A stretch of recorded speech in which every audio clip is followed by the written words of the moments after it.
नमस्कार दोस्तों, स्वागत है आप सभी का हमारे YouTube चैनल इंजीनियरिंग हैक्स पे। जैसे कि आप लोग जानते हो कि अभी आपके ऑटोकैड की 3D की ट्यूटोरियल सीरीज चल रही है। इस ऑटोकैड के 3D में आप लोगों को ऑटोकैड के बेसिक्स टूल्स के बारे में बता दिया था, साथ ही साथ अपने प्लान को कैसे 3D मॉडल में कन्वर्ट किया जाता है, उसके डोर की कटिंग कैसे की जाती है, उसका डोर कैसे बनाया जाता है, उसके साथ साथ आपको विंडो के बारे में बता दिया था। ये सब कुछ आपको ऑटोकैड की 3D में खुद से ही करना पड़ेगा। इसीलिए ऑटोकैड की 3D ज़्यादा यूज़ नहीं होती है, क्योंकि थोड़ा सा टाइम कंज्यूमिंग है। इसमें हर एक कंपोनेंट को आपको, हर एक ऑब्जेक्ट को खुद से बनाना पड़ेगा, तभी जा करके आप किसी भी मॉडल को 3D में कन्वर्ट कर पाओगे। आज की इस वीडियो में हम बात करेंगे कि कैसे अपने प्लान के अंदर हम अपने 3D मॉडल के अंदर अपनी रूफ़ का डिज़ाइन करते हैं, अपनी फ्लोर का डिज़ाइन करते हैं और कैसे स्टेयरकेस को बनाते हैं। तो उन चीज़ों को जानने के लिए चलिए स्टार्ट करते हैं। तो यहाँ तक आपका हो गया था कि आपने कैसे अपने डोर की कटिंग कर करके डोर को लगाया था, कैसे आपने विंडो को लगाया था। अब आपको सबसे पहले काम करना है कि इसके ऊपर रूफ़ लगानी है या आपको इसके ऊपर फ्लोर लगानी है। तो फ्लोर लगाने के लिए आपको जिस भी शेप में फ्लोर लगानी है, मैंने अगर कहा कि मुझे रेक्टेंगल फ्लोर लगानी है तो मैंने एक रेक्टेंगुलर साइज़ का इसके ऊपर एक कंपोनेंट, इसके ऊपर एक ऑब्जेक्ट बना लिया। ऑब्जेक्ट बनाने के बाद आप इसको 3D में कन्वर्ट कर सकते हो। 3D में कन्वर्ट करने के बाद आप लोगों को इसके ऊपर एक्सट्रूड की कमांड लेनी है। एक्सट्रूड की कमांड लेने के बाद इस ऑब्जेक्ट को सिलेक्ट कर लेना है। सेलेक्ट करने के बाद इसको एक्सट्रूड कर देना है। अब आपकी जो फ्लोर की थिकनेस होती है वो लगभग 6 इंचज़ के आसपास होती है, 5 इंचज़ के आसपास होती है नॉर्मल घरों में। तो मैंने यहाँ पे वैल्यू डाल दी 5 इंचज़। ये बन गया आपका फ्लोर। अब आप चाहो तो रूफ़ को भी इसी से कॉपी कर सकते हो या इसी तरीके से एक नया रेक्टेंगल बनाकर उसको एक्सट्रूड कर सकते हो। तो इसी को कॉपी करने के लिए इसको सिलेक्ट किया, सेलेक्ट करने के बाद कॉपी किया, कॉपी करने के बाद बेस पॉइंट दिया और ऊपर की तरफ को आपको पता है कि इसकी वॉल की हाइट है 11 फीट। ये बन गई है आपकी रूफ़ और ये बन गई है आपकी फ्लोर। अगर आपको किसी और शेप में लेना है, सर्कुलर शेप में लेना है, तो वैसे भी आप डिज़ाइन कर सकते हो। बस एक्सट्रूड कमांड लगाने से पहले इस चीज़ का ध्यान रहे कि अगर आप लोग किसी दूसरी शेप में ले रहे हो, जैसे ये एक लाइन है, ये एक लाइन है, ऐसे ये भी एक लाइन है, उसके बाद आपने आर्क लगाई, फर्स्ट पॉइंट, सेकंड पॉइंट और थर्ड पॉइंट। अगर इस तरीके से आपको कोई ऑब्जेक्ट बनाना है, फ्लोर बनानी है, तो ऑब्जेक्ट बनाने के बाद इसको ज्वाइन कमांड से ज्वाइन करके सिंगल एक ऑब्जेक्ट में क्रिएट करना है, तभी जा करके आपका ये ऑब्जेक्ट क्या होगा, एक्सट्रूड होगा। अदरवाइज़ आप लोग इसको 3D में कन्वर्ट नहीं कर पाओगे। तो इसी तरीके से आप किसी भी शेप की अपनी फ्लोर बना सकते हो, किसी भी शेप की अपनी रूफ़ बना सकते हो। रूफ़ और फ्लोर बन जाने के बाद अब हम इसको हाइड कर देते हैं थोड़े टाइम के लिए। रूफ़ और फ्लोर बनने के बाद अब नेक्स्ट स्टेप है आपका स्टेयरकेस को बनाने का। अब स्टेयरकेस को बनाने के लिए सबसे पहले आपको अपने इन स्टेप्स को काउंट कर लेना है। तो 1 2 3 4 5 6 7 8 9 10 11 12 13 14 15 16 17 18।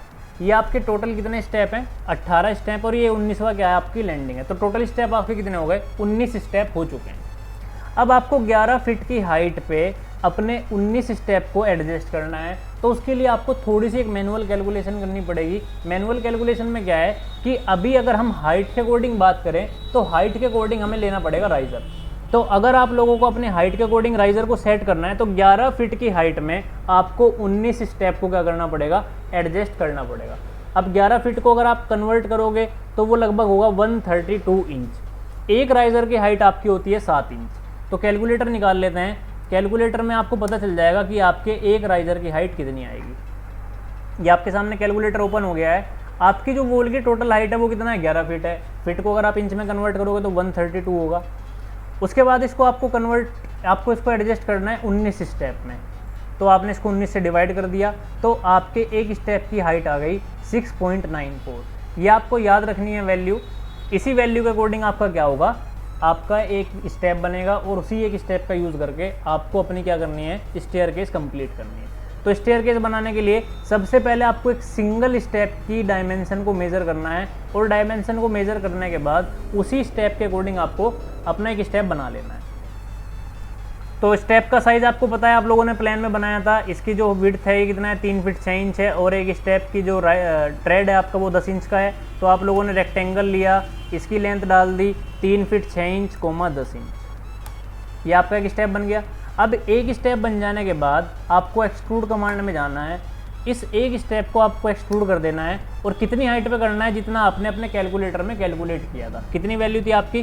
6.94 इंचेस। ये हो गया आपका। अब इसी एक स्टेप का यूज़ करके आपको अपने स्टेयरकेस को कंप्लीट करना है। तो इस स्टेप को कैसे यूज़ करोगे? इसको सेलेक्ट कर लेना है, सिंपली कॉपी कर लेना है। कॉपी करने के बाद मोड में जाना है, सिंगल या मल्टीपल ये आपको सेलेक्ट कर लेना है कि एक ही बार कॉपी करना चाहते हो, मल्टीपल टाइम कॉपी करना चाहते हो। उसके बाद अपने इस पॉइंट को उठा लेना है। पॉइंट को उठाने के बाद अपने इस पॉइंट को आपको उठा कर रखना है इस वाले पॉइंट पे, जिससे आपका एक स्टेप बन जाएगा। लेकिन ऐसे आपको सिंगल सिंगल कर करके अपने आप से मैनुअली एक एक स्टेप को रखना पड़ेगा। तो इससे आसान तरीका क्या है, आप इस ऑब्जेक्ट को उठाओ, कॉपी करो, बेस पॉइंट दो। बेस पॉइंट देने के बाद एरे का ऑप्शन आएगा, इस एरे के ऑप्शन को सिलेक्ट करो और यहाँ पे टोटल नंबर ऑफ आइटम बता दो कि मुझे 19 आइटम चाहिए। और जैसे ही आप इसको नेक्स्ट वाले पे प्लेस करोगे, ऑटोमेटिकली सारे स्टेप्स आपके क्या हो जाएंगे? प्लेस हो जाएंगे। अब ये सारे स्टेप तो प्लेस हो गए, लेकिन जो आपका सबसे ऊपर वाला स्टेप है वो कितना है? आपका लैंडिंग है। और इस लैंडिंग का साइज़ आपको पता है कितना था आपका लैंडिंग का साइज़? वहाँ से लेकर इधर 4 फीट था और ये वाली जो वैल्यू है वो 3 फीट थी। 3 फीट का मतलब हो गया 36 इंचज़। उस 36 इंचज़ में से हम अपना 10 इंच का ले चुके हैं, यानी कि 26 इंच की कमी है। तो इस 26 इंच की कमी को पूरा करने के लिए आपको प्रेस पुल की कमांड लेनी है। इस फेस को आपको स्ट्रेच कर देना है 26 इंच तक। इसी तरीके से इस वाले फेस को भी आपको 6 इंच बढ़ा लेना है। ये हो गई आपकी स्टेप पूरी। यूनियन कमांड में जाना है, इस पूरे को क्या कर देना है? आपको यूनियन कर देना है, एंटर। अब इससे क्या होगा? एक को सिलेक्ट करोगे, पूरा ऑब्जेक्ट सिलेक्ट हो रहा है। अब इसको उठाओ, मूव करो, इस पॉइंट से उठाओ और अपने इस वाले पॉइंट पे जा करके रख दो। ये बन गई है आपकी स्टेप। अगर आपने पूरा अच्छे से कैलकुलेशन किया होगा तो आपके जो स्टेप के ऊपर वाली लैंडिंग होगी वो आपकी बॉल से जा करके कनेक्ट हो जाएगी। ऐसी जिस तरीके से आपने एक स्टेप को बनाया है, अगर आपको इसके ऊपर अपने रेलिंग लगानी पड़े तो आपको मैनुअली ही बनानी पड़ेगी। एक रेलिंग का लगाने के बाद आपको उस स्टेप को ही कॉपी कर देना है, बाद में एक लाइन लगाने के बाद उसको एक्सट्रूड कर देना है, जिससे आपकी रेलिंग लग जाएगी। मतलब आपको खुद से क्रिएट करना पड़ेगा। ये सिर्फ समझने के लिए मैंने आपको पहले ही बताया था कि ऑटोकैड की 3D का ज़्यादा यूज़ नहीं करना है। अगर आपने इसका ज़्यादा यूज़ किया है, ज़्यादा प्रैक्टिस की, तो आप लोग अपने ऑटोकैड के 2D को भूल जाओगे। ये थी आपकी नॉर्मल स्टेयर। अगर इसी तरीके से आपको सर्कुलर स्टेयर बनानी है तो सर्कुलर स्टेयर भी आप बना सकते हो। सबसे पहले अपनी सर्कुलर रेडियस ले लो, जितनी रेडियस की आपको स्टेयर बनानी है। सर्कुलर रेडियस बनाने के बाद आपको एक लाइन लगा लेनी है, यहाँ से लेकर के यहाँ तक। उसके बाद एरे कमांड लेनी है, इस लाइन को एरे कर देना है, एंटर।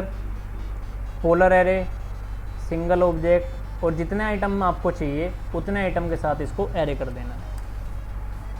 उसके बाद क्लोज। उसके बाद इसको एक्सप्लोर कर देना है, क्योंकि हमें सारे एसोसिएटेड नहीं चाहिए। और यहाँ पे सिर्फ आपको एक ही स्टेप को रख लेना है, बाकी को कर देना है डिलीट। जहाँ से आप अपनी स्टेयर को स्टार्ट करना चाहते हो वहाँ से आपको इसको रख लेना है। सेंटर में सर्कल लगा करके अगर दिखाना चाहो सर्कुलर बीच में पाइप, तो वो भी आप दिखा सकते हो इस तरीके से। TR डबल एंटर करके ये आप ट्रिम कर सकते हो इस तरीके से। ये बन गया आपका एक स्टेप। अब एक स्टेप को बनाने के लिए अब यहाँ पे आप प्रेस पुल यूज़ करोगे, इसको फेस को पकड़ के खींचोगे 6.94 इंचेस। ये हो गया आपका। उसके बाद फिर से टॉप व्यू में जाओगे। अब आपको सर्कुलर स्टेयर बनानी है, तो सर्कुलर स्टेयर बनाने के लिए आपके पास एक पाथ होना चाहिए, जिस पाथ के ऊपर आप लोग क्या कर सको?